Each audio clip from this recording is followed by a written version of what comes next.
안녕하세요. 오늘 저희가 깊이 파고들 주제는 바로 자기임대입니다.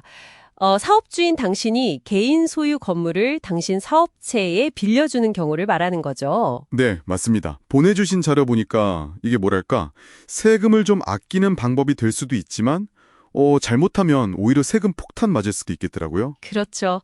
양날의 검 같은 면이 있습니다. 그래서 이번 딥다이브에서는 이 자기임대의 어떤 혜택, 그리고 또 함정은 뭔지, 어떻게 하면 당신에게 좀 유리하게 쓸 수 있을지 이걸 명확히 짚어보는 게 목표입니다.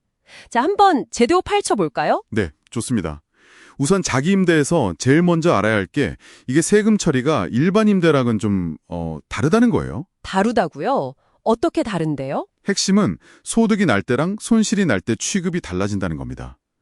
만약 당신의 자기 임대에서 순이익, 그러니까 임대료 받은 게 나간 비용보다 많으면요. 이 소득은 보통 임대소득처럼 수동적 패시브 소득이 아니라 비수동적 넌 패시브 소득으로 간주될 가능성이 높아요. 아, 수동적이 아니고 비수동적이요. 그게 왜 중요한 건가요? 뭐 세금에서 좋은 점이라도 있나요? 네, 중요합니다. 비수동적 소득이 되면 크게 두 가지 장점이 있을 수 있어요. 첫째는 그 고소득자에게 붙는 3.8% 순투자소득세, NIIT라고 하죠. 네네, 알죠. 그거 대상에서 빠질 수가 있고요.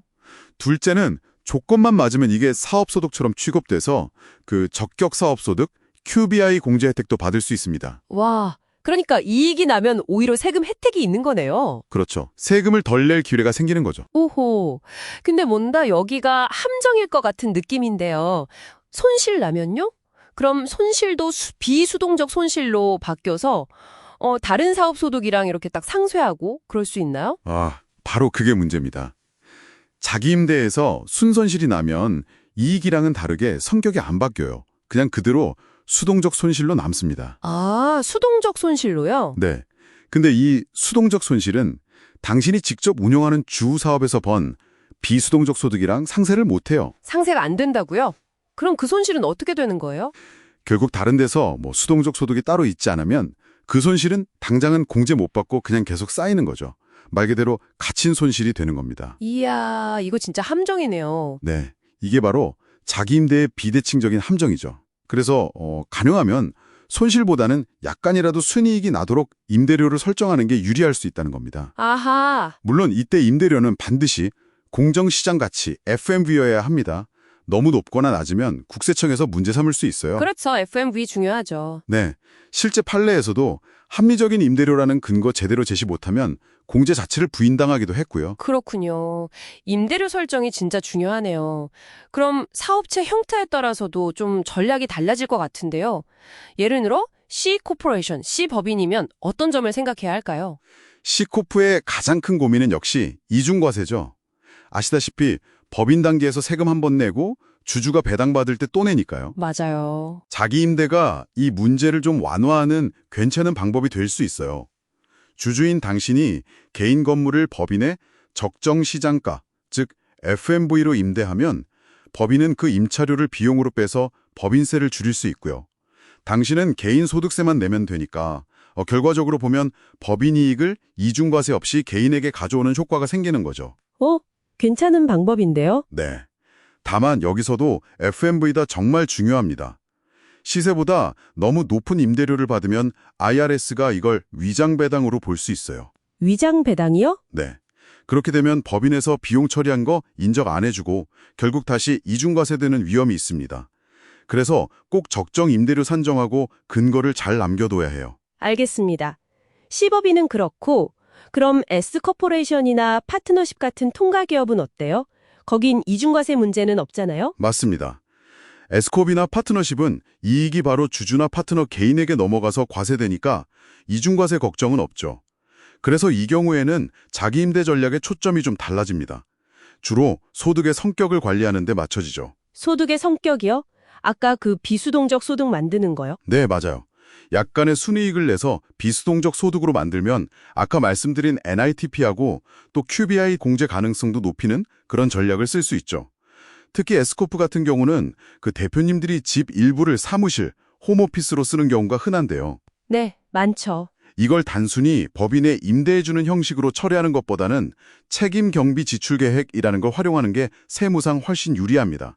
책임경비 지출 계획이요? 그건 뭔가요? 임대랑은 다른 건가 보네요. 네, 좀 다릅니다. 이건 뭐냐면 당신이 에스코프의 직원이기도 하잖아요. 직원으로서 사업 목적으로 사용한 홈오피스 관련 실제 비용들, 예를 들면 뭐 집 관련 대출 이자나 재산세, 관리비 같은 것 중에서 사업에 쓴 비율만큼을 회사가 당신 개인에게 변제, 그러니까 실비로 돌려주는 공식적인 제도예요. 아, 빌려주는 게 아니라 쓴 돈을 돌려받는 거군요. 그렇죠. 임대처럼 뭐 복잡하게 수동적 소득 규칙 따지고 할 필요가 없어요.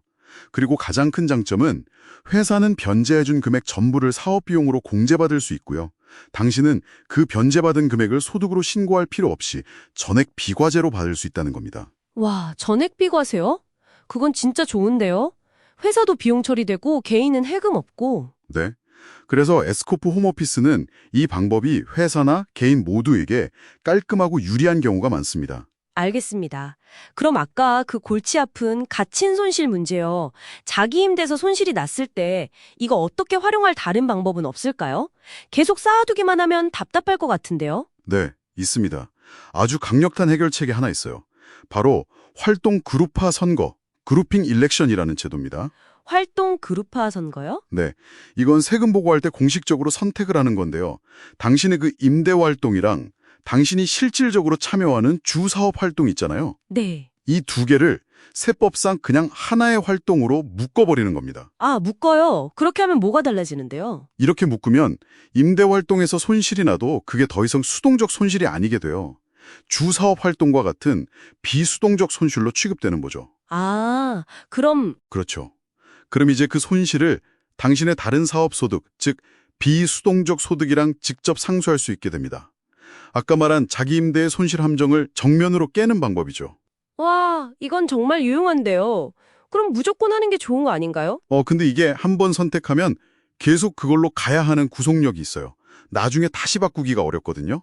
그래서 장기적으로 보고 신중하게 결정해야 합니다. 아, 그렇군요. 한 번 하면 되돌리기 어렵다. 알겠습니다. 와, 오늘 정말 복잡하면서도 사업 운영하시는 분들께는 정말 중요한 내용들이네요. 네, 그렇죠.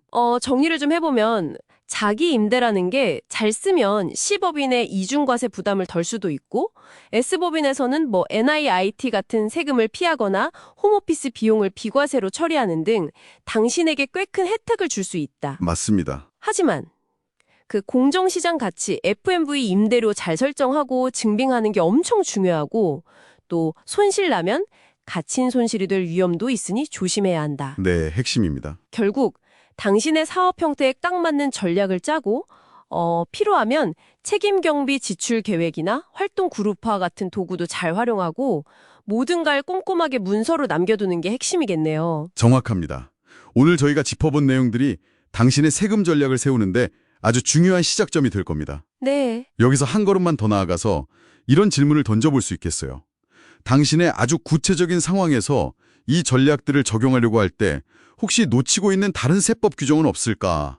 또는 이게 장기적인 자산 계획에는 어떤 영향을 미칠까? 아, 예를 들자면 만약 당신이 지금 임대하고 있는 그 부동산을 언젠가는 팔 계획이 있다면 오늘 얘기한 그 활동 그룹화 선거 있잖아요. 네. 그게 나중에 부동산 팔 때 내야 할 세금 계산에는 또 어떤 예상치 못한 영향을 줄 수도 있을지 한번 깊이 고민해 보시는 것도 의미 있을 겁니다.